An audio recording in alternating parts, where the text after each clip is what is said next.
You know, dating today can feel confusing. Swipe culture, situationships, and mixed signals, and if you're trying to follow God, it can feel even more complicated. Because the question becomes, how do I date in a way that actually honors God and still leads to something real? Because if you follow the same patterns as everyone else, you'll probably end up with the same results. So, what does it actually look like to date differently? Well, most dating today is built on three things: attraction, chemistry, and feelings. And those things matter. But here's the problem: they're not stable. Feelings change, attraction fades, and chemistry comes and goes. So if those are your foundation, your relationship won't last. And that's why so many relationships start fast and end just as fast. Christian dating, it flips the starting point. So instead of asking, do I like them? It asks this: where is this going? Dating is not just about the moment, it's about direction. In 2 Corinthians 6:14, it talks about being equally yoked. That means two people moving in the same direction, spiritually, relationally, in life. Because if you're not aligned in direction, you'll eventually feel the tension. And this is where a lot of people get stuck. They don't date who someone is, they date who they could become. Oh, I can fix them, or they're going to change, or I know it's going to get better. But you see, healthy relationships are built on reality and not on a potential. If someone is not walking with God now, that's not something you can force.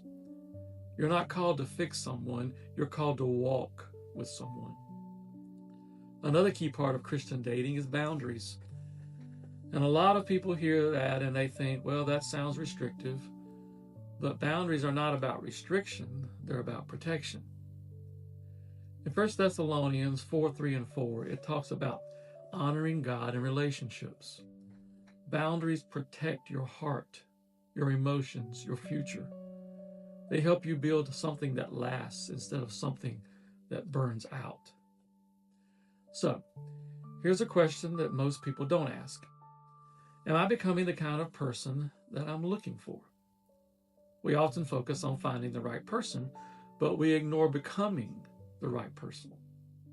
You see, character matters, and faith matters, and growth matters, because the relationship you attract often reflects who you are becoming. So what does this look like practically? Well, it looks like dating with intention, not just emotion, choosing alignment over just attraction, setting boundaries early, not later, and inviting God into your relationship, not leaving him out. It's slower, more intentional, more purposeful, but it actually leads to something deeper. So how do you navigate dating as a Christian? Well, you date differently. Not because you're trying to be restrictive, but because you're trying to build something real. Because when you date with purpose, you don't just find someone, you build something that lasts. And if you're exploring questions about relationships and faith and real life, subscribe and drop your questions below. I'd love to keep having these conversations with you, because the way you date today, it shapes the life that you're going to build tomorrow.